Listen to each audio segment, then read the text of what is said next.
Dans l'imaginaire commun, un streamer, c'est quelqu'un qui est devant sa caméra, devant son ordi, qui parle avec ses viewers et qui joue à des jeux vidéo. Et depuis 2020, avec le confinement et l'omniprésence du télétravail, bien beaucoup de streamers ont choisi cette voie de l'indépendance pour pouvoir pratiquer leur métier de streamer. C'est un modèle de streaming classique avec souvent beaucoup d'heures de live et des concepts qui se rapprochent beaucoup plus de ceux des youtubeurs que celui des télévisions. Pourtant, ce n'est pas le seul modèle existant pour exercer le métier de streamer. Il existe encore et toujours une poignée d'irréductibles qui résistent à l'envahisseur en streamant dans des web TV. C'est mon cas et j'ai pu expérimenter le côté streamer indépendant mais aussi le cas de streamer dans une web TV. Alors aujourd'hui, laissez-moi vous parler de la différence entre ces deux façons d'exercer le métier de streamer. Avant de commencer, un peu de contexte, tout ça, je m'appelle Sunday et je suis streameuse sur Twitch depuis 2019 mais également présente sur la web TV Le Stream sur laquelle j'anime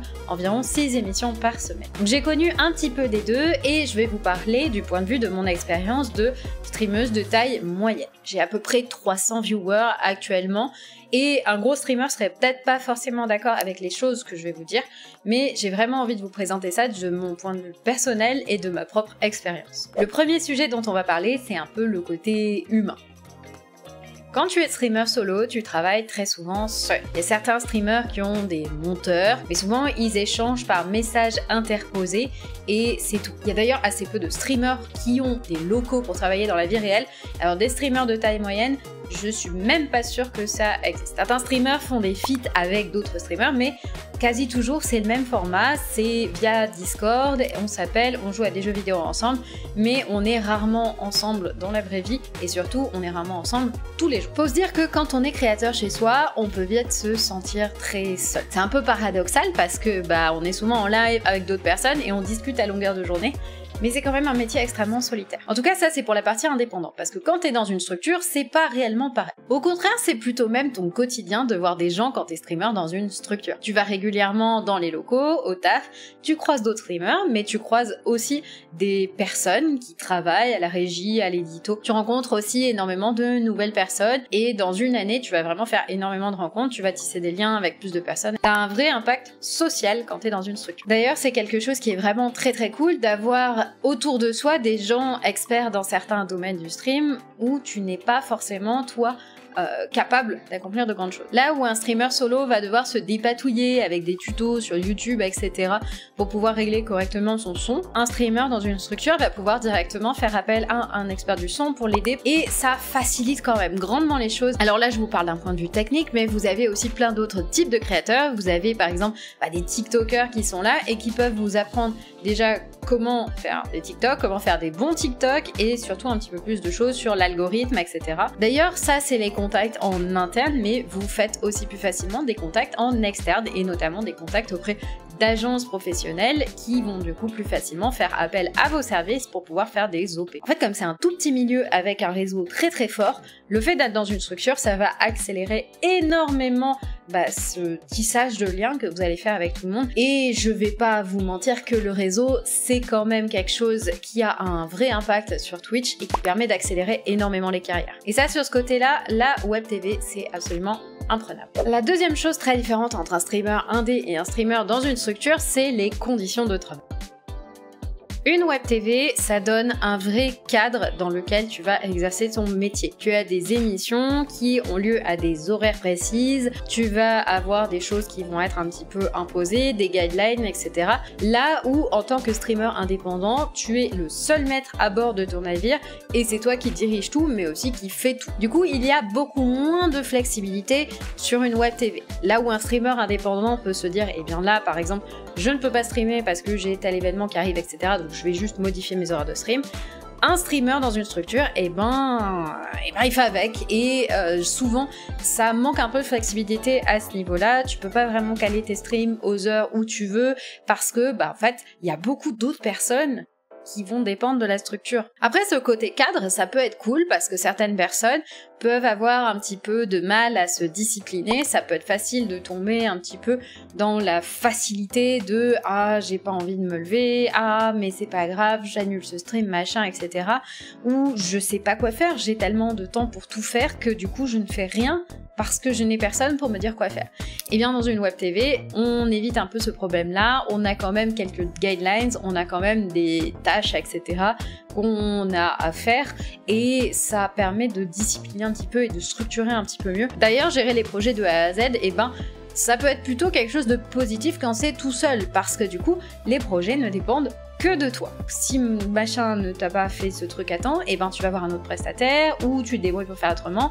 Bref, quand t'es solo, les projets naissent plus vite. Là où sur une structure, ça dépend pas que de toi, et donc entre le moment où l'idée te vient, l'envie de faire un projet te vient et que tu la proposes et que ce projet est réalisé, des fois il peut s'écouler plusieurs mois, voire plusieurs années avant que ce projet voit le jour. Et ça, c'est pour les cas où le projet voit le jour, hein, parce que les gars, le nombre de projets qui sont proposés et qui finalement ne naissent jamais, ne voit jamais le jour, il y en a beaucoup également. Et ça peut être un petit peu frustrant quand t'es quelqu'un qui a beaucoup d'idées, qui a envie de mettre en place plein de trucs, mais tu te retrouves bloqué par ce côté entreprise un peu lente.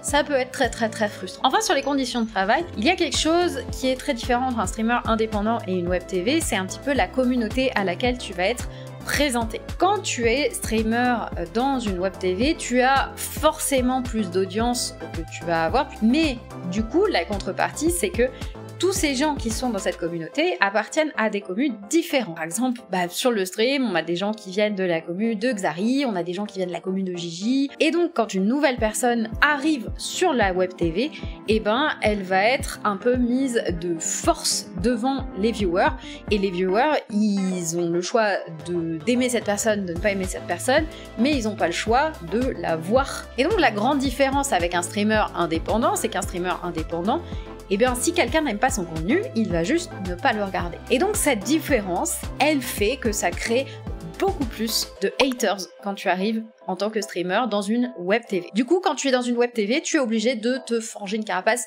beaucoup plus vite qu'un streamer indépendant qui va grandir petit à petit à son rythme. On pourrait comparer un peu ça d'ailleurs à un streamer indépendant qui du jour au lendemain se voit propulsé au sommet avec énormément de viewers d'un coup parce qu'il s'est passé quelque chose de fou, qu'il a été mis en avant par des créateurs de fous, etc.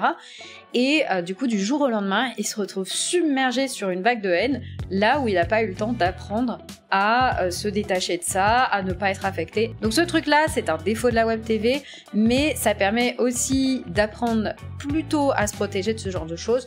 Finalement, ce n'est qu'une compétence qu'on doit acquérir un peu plus vite. Enfin, comment parler de tout ça sans parler du sujet principal qui gouverne Twitch, la thune, l'argent, la moula.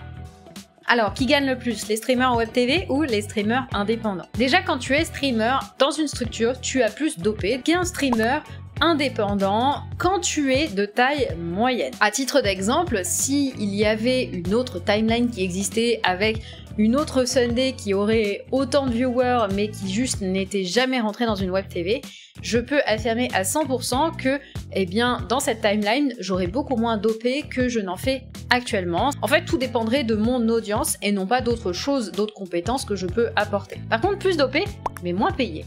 Parce que quand tu es dans une structure, eh bien, tes OP sont donc un peu plafonnés, étant donné qu'il faut redistribuer l'argent à la structure pour permettre de faire fonctionner. En fait, tu ne le vois pas en tant que streamer, c'est juste que tu es beaucoup moins payé en termes d'OP quand tu fais des OP via ta structure directement. D'ailleurs, en restant sur ça, quand tu es dans une structure, tu es plus facilement intégré à des grosses productions que si tu étais dans ton coin, surtout pour des streamers de ma taille. En fait, c'est beaucoup plus fréquent de faire des grosses émissions quand tu es dans une structure parce que simplement, eh ben, c'est des projets de groupe. En fait, on t'appelle plutôt pour des compétences que t'as que pour une audience que t'as. Il y a un truc sur lequel les structures web TV et tout sont absolument imbattables, c'est le fait d'avoir un salaire fixe pour un stream. La rémunération sur Twitch, c'est un énorme sujet bien compliqué comme il faut, qui engendre beaucoup de fantasmes et qui en réalité est quand même bien sombre.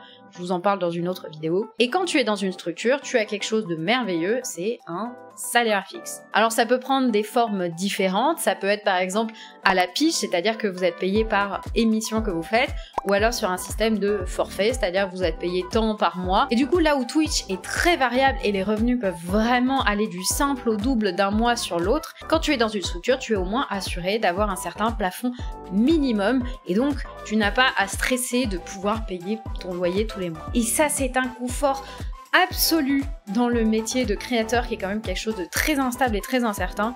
vraiment un luxe sur lequel c'est imbattable. Pour les personnes à la pige, donc qui sont payées par émission, et ben il y a quand même un avantage très très cool, c'est celui de plus tu bosses, plus tu gagnes d'argent. Et ça, c'est quelque chose qui n'est vraiment pas forcément réel sur Twitch, là où tu peux streamer 200 heures et gagner moins qu'un mois où tu avais streamé juste 50 heures. En fait, c'est deux métiers identiques, mais qui sont exécutés de façon différente. Il y a plein d'autres métiers pour lesquels c'est le cas, je pense par exemple au graphiste, on peut être graphiste en indépendant à son compte, et on peut être graphiste pour une entreprise, et du coup certains modèles correspondront mieux à certains et mieux à d'autres.